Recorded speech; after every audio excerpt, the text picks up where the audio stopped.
So many of us have had a good week. We're kind of figuring out how to do things in a different way and maybe enjoying more time with our families. But others of us have had a really hard week. It can be hard to figure out how to do things in a new way, or people that we love and care for are hurting or have been hurt. So one thing that I've heard that's really helped me that you might have heard before is when Mr. Rogers said, look for the helpers. Look for those people like the nurses and the doctors and the paramedics and the grocery store workers and the strangers who are helping each other. Those stories of people extending loving kindness to other people, because those can really help focus your mind on all the good that's happening in the world. So what I think is really amazing is how God worked helping relationships all through creation.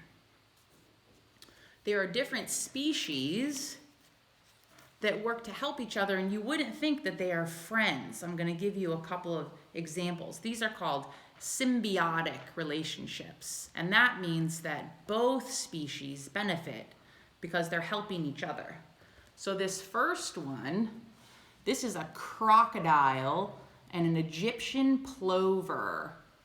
The crocodiles are the strongest, they have the strongest and the fastest bite. And they have 80 teeth in their mouth, and those teeth get replaced like 2 or 3 times every year. But what can happen is the food can get lodged in their teeth, and it can cause all types of problems for them. So they let those little birds go in their mouths, and they don't eat them, and they let the birds pick all the food out of their teeth so that it keeps them clean. So the birds get to eat the food, and the crocodiles have clean teeth. So they work together, they help each other.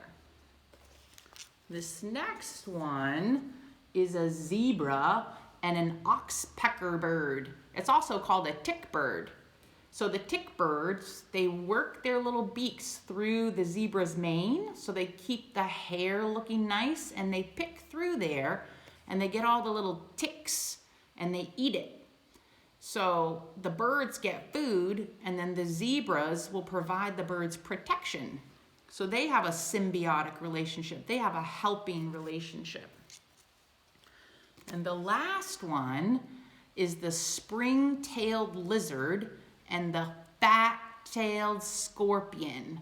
So these desert lizards, they really like to be in the shade. They need coolness, but they're really territorial. So they don't like anybody in their dens. They don't want anybody in there. And the foxes will come and other predators, and they will go in their dens and they will try to get at the desert lizards. So the desert lizards, they let these little scorpions live with them because the scorpions provide protection for them in exchange for getting to live with them. So they both benefit. They have a helping relationship. So we all have helping relationships with other humans.